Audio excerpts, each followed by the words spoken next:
کے گناہ سے رزق کی تنگی بھی بڑھ جاتی ہے، چاہے وہ ملٹی ملینئر بندہ کیوں نہ ہو، کام اٹکتا ہی رہتا ہے، ایک انسان کی ہیبت کم ہو جاتی ہے، دل سخت ہو جاتا ہے، عبادت کو دل نہیں چاہتا، دل پریشان ہوتا ہے۔ آپ اس بات کا خود مشاہدہ کر لیں کہ جتنی لڑکیاں روک پال لیتی ہیں، ان باتوں کو جب ایک مجھے میسج آ رہا ہے، جب دو مجھے میسج آ رہا ہے، ساری رات رات کو بلا دیتی ہیں، اس گناہ نے دنیا میں سکون چھین لیا، سوچیں آخر کو سکون کیسے پھر پریشان ہو کے خود کہتی ہے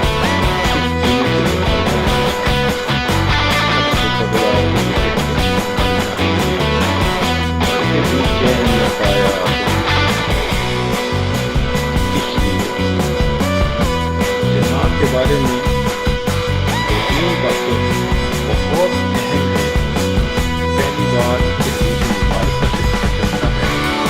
کہ جب کوئی شخص زنا کر رہا ہوتا ہے اس وقت وہ مسلمان نہیں ہوتا، ایمان اس کے جسم سے نکل کے الگ ہو جاتا ہے، گویا زنا کرنے میں جتنا وقت لگا وہ اتنا وقت کفر کی حالت میں ایمان سے خالی گزر گیا۔ اب ذرا عورتیں سوچیں کہ جب ان کے جسم کو کسی غیر محرم نے ہاتھ لگایا یہ اتنی دیر کفر کی حالت میں رہی، کہنے کو تو مسلمان بنی پھرتی ہیں لیکن نامۂ اعمال میں تو لکھا جائے گا نا کہ اتنا وقت اس نے کفر کی حالت میں گزارا۔ اللہ اکبر، ایسا گناہ کہ ایمان ہی بندے سے الگ ہو جائے، یہ اتنا بڑا گناہ ہے کہ اتفاق میں آتا ہے کہ جو انسان زنا کرے حتیٰ کہ کس عمر کو پہنچ جائے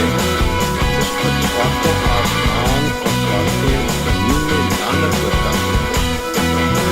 ایسے بندے کو قیامت کے دن اللہ تعالیٰ آنکھ چاہ کر نہیں دیکھیں گے، کوئی غیر کو محبت کی نظروں سے دیکھتا تھا،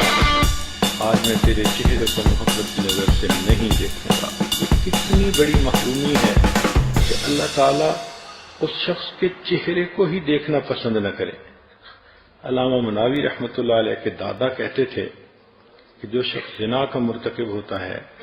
اس کے چہرے کی ظلمت اہل باطن دیکھتے ہیں، جب قریب وہ آتا ہے تو اس کے جسم سے بدبو آتی ہے، جب وہ نہاتا ہے تو پانی کے اندر زنا کا گناہ دھل رہا ہوتا ہے، پانی دیکھ کر وہ بتا سکتے ہیں۔ امام اعظم حنیفہ رحمۃ اللہ علیہ کا واقعہ ہے، ایک نوجوان کو نہاتے دیکھ کر انہوں نے دیکھ لیا کہ یہ زنا کا مرتکب ہوا ہے۔ ابن عساکر نے ایک حدیث نقل کی ہے، المقیم علی الزنا کعابد وثن، کہ جو زنا کے اوپر مقیم ہوتا ہے وہ بت پرست کی مانند ہوتا ہے۔ اس کا مطلب یہ کہ اگر کسی لڑکی نے کسی لڑکے کے ساتھ 2 سال افیئر رکھے تو اللہ کے ہاں یہ 2 سال بت پرست رہی، اس کا نام مومنوں کی فہرست میں نہیں ہوگا، اس کا نام بت پرستوں کی فہرست میں ہوگا۔ آج سوچئے ہم بت پرستوں کی باتیں پڑھتے ہیں تو کہتے ہیں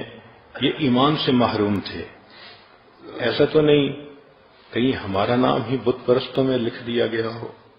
اس لیے عورتیں اس پوائنٹ کو خوب اچھی طرح سمجھیں کہ یہ زنا کا گناہ ایمان سے محروم کرتا ہے، زنا کا گناہ انسان کو اللہ کے دفتر میں بت پرستوں کی فہرست میں شامل کرتا ہے۔ یہ جو ہوتا ہے نا کسی کو محبت سے چاہنا، ہر وقت اس کا دھیان رہنا، تو میرا دین ایمان سجنا، تو اللہ تعالیٰ پھر بندے کا نام ایمانداروں کی فہرست سے نکال دیتے ہیں۔ تو کتنی عجیب بات ہے کہ جس عورت کا افیئر 5 سال کسی کے ساتھ رہا، وہ 5 سال اللہ کے کاغذوں میں بت پرست بن کر رہی، وہ شرک کرتی رہی، وہ مومنہ نہیں تھی، وہ مشرکہ تھی۔ سوچئے یہ کتنا بڑا گناہ ہے۔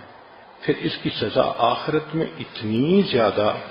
کہ پڑھ کے کانپتا ہے بندہ۔ ان میں سے ایک سزا یہ ہے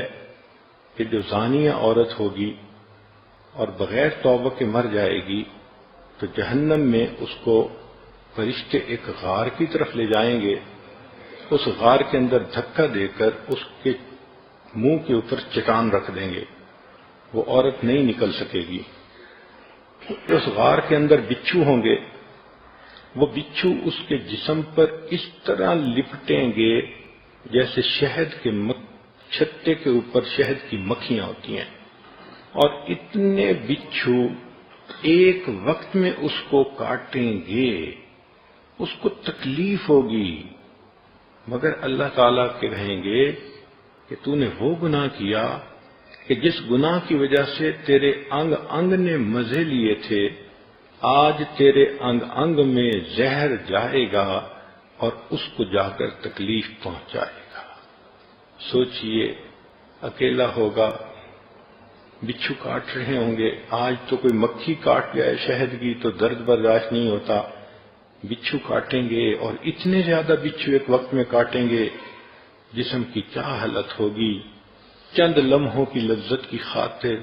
بندہ اللہ کے دربار سے دھتکارا جائے، بندہ اللہ کے نظر کے اندر مشرک بن جائے، بت پرست بن جائے، اللہ تعالی محبت کی نظر سے دیکھنا ہی پسند نہ کریں، تو ایسا گناہ کتنا بڑا گناہ ہے۔ اور پھر اس کی ایک اور دنیا کے اندر جو نحوست ہوتی ہے کہ اس گناہ کی وجہ سے میاں بیوی کے دلوں میں فاصلے آ جاتے ہیں۔ اللہ تعالیٰ